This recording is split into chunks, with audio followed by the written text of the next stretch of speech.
She ain't got no money, her clothes are kinda funny, her hair is kinda wild and free. Do you guys watch TikToks? I feel like my brain is 50% TikToks, 50% anxiety most of the time.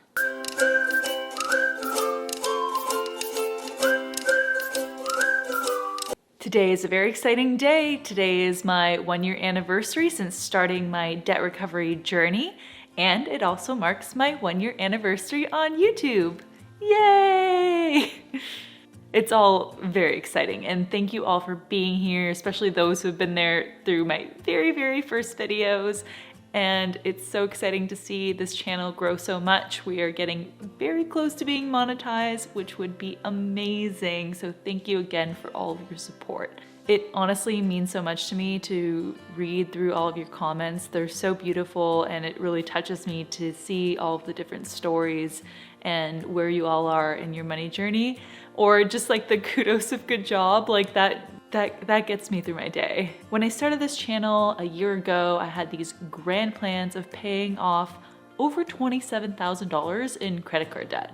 At the same time, I was paying off my personal loan as well as some student loans. Well, that didn't happen, and it was probably a little bit of an unreasonable goal to pay off over $27,000 in like 9 to 10 months of the year. I didn't really know what I was doing when I started. I really wasn't realistic in how much money I could put towards debt repayment each month. I had this idea that I would start like 5 side hustles, and I would be bringing in all these extra cash, and I would pay off the debt like that. Like all I would have to do was just cut out a few expenses. Yeah, I was very naive and that didn't happen, but we did pay off quite a bit of money. So let's get into those numbers. March 2021, I started off with $27,505 on my credit cards. My personal loan was at $15,418, and my student loans were at $57,025, which brought my total debt to just under $100,000. My focus was to pay off the credit card debt first, because that obviously had the largest interest. My personal loan was far less interest, and my student loans, it's almost negligible.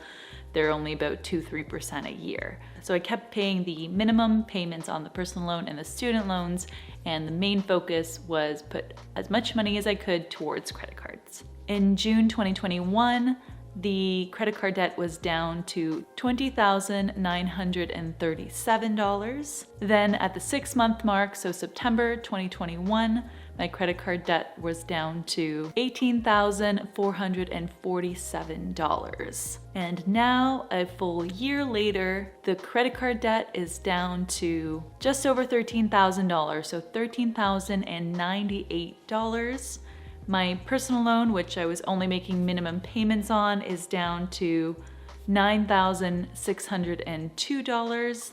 And my student loans, which I also only paid minimum payments on, are down to $52,173. So that means my total debt that I still have to pay off is $74,873. The total I paid off in 1 year was $25,075. About $14,500 was paid off on the credit cards, just under $6,000 on the personal loans, and just under $5,000 for the student loans.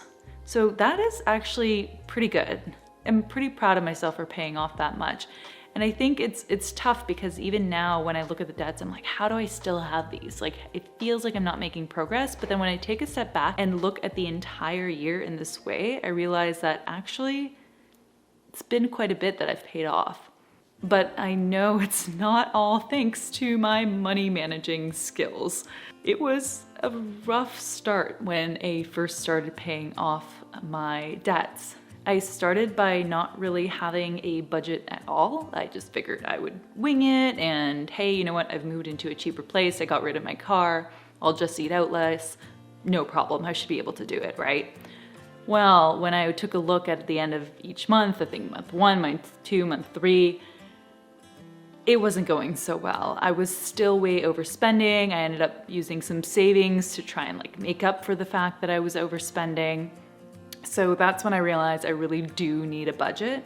And frankly, everybody needs a budget. No matter how much money you make, like you need to know where your money is going, and you need to know how okay you are with all of your spendings. Because like even if you're making, I don't know, $200,000, $300,000 a year, you might want to buy like an investment property. You might want to, I don't know, I don't know what else you might want. There are things that you're going to want to buy, and you want to be able to budget for those. You want to be able to know that you can afford those, because even at those high salaries, that lifestyle creep can get you pretty fast.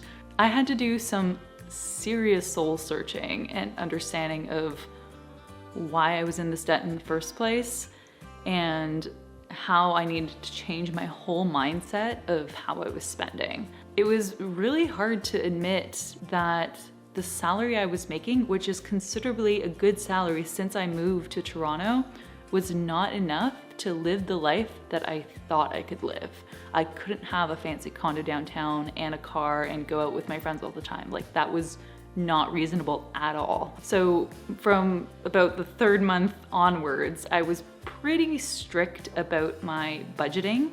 Like I would obsess over it a little bit, which is not really great for my mental health, but I think I needed to be that laser focused for at least a few months to get a better understanding of where each penny was going. Now I don't pore over those numbers 24/7 because I feel like I'm a lot more solid in my budget, and it's not as hard to stay within that budget now that I've got a good handle on it. So I really only take a look at how I'm doing about once a week. Sometimes I'm not perfect, and sometimes I do go down those rabbit holes of like digging into all my finances and being like, oh my God, how am I still in debt? Like this is taking way too long, and getting frustrated with myself.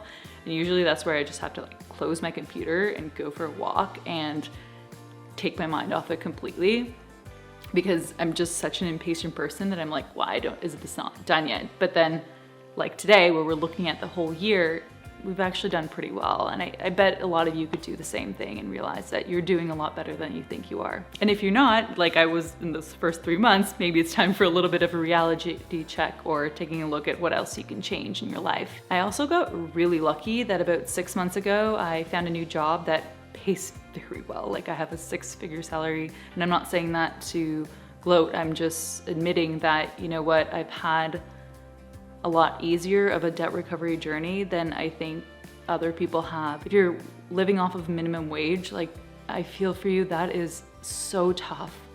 And especially if you live in an expensive city, I don't know how you do it, because in the Toronto area, the housing prices are ridiculous, and food costs and gas costs keep going up. So I hope I can support you as best as I can, but I understand if you may not connect to my story as much, because you might look at it and say, well, she's got a great salary, she has nothing to complain about. I get you. That's probably not the right channel for you. But for me, having started out with a pretty good salary and then just letting like lifestyle creep take over, now that I've got this bigger salary, I've been really trying to make sure that my lifestyle stays the exact same, so that additional income from the new job can go directly to debt repayment, and I can pay off that debt a lot sooner. And I think the fact that we've only got about $13,000 left to pay off on the credit cards, that should go a lot faster than it did last year if I keep maintaining that same lifestyle that's been cut down. Because yeah, that lifestyle creep will get you, and I definitely don't want to go back down that road and think, okay, well now I've got more salary and I can just relax. It's funny because when I first started university, I was living in a townhouse that I split between like 5 or 6 roommates. We were paying like $300 a month each, and I was working just a part-time minimum wage job, and I had no problem like paying the rent, paying the bills, getting food. Obviously, like inflation and things are a lot more expensive now than they were, say, 10 years ago. But still, it's like I was so happy getting by on such a little amount of income. Now, I didn't have any savings, but it's just surprising how quickly my situation got flipped upside down, and I was like, oh, well, I have a $40,000 salary. That's way more than minimum wage now, so I can live it up in the city. No. Okay, I think that's probably enough of a rant don't think many of you are probably still listening at this point, and if you are, congratulations for making it through today's rants. I'm overall very proud of how far I've come. I know there will be ups and downs that keep coming, and I want to keep those as honest as I can with you guys. We're all human, we all make mistakes, we're all imperfect, but I want to show that even if you have these imperfect journeys, even if you stumble and fall off and have to get back on the wagon, it's worth it, and keep going. You can do this. We can do this together.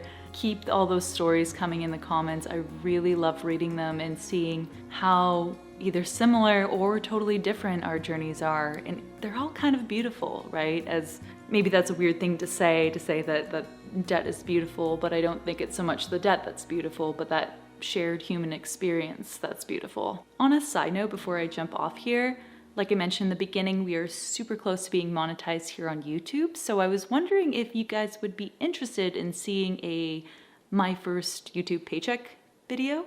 I always really enjoy those to see how people are getting paid on YouTube and be totally transparent about that as well with you. And since this channel was also supposed to be about side hustles, I thought maybe that would be of interest to you.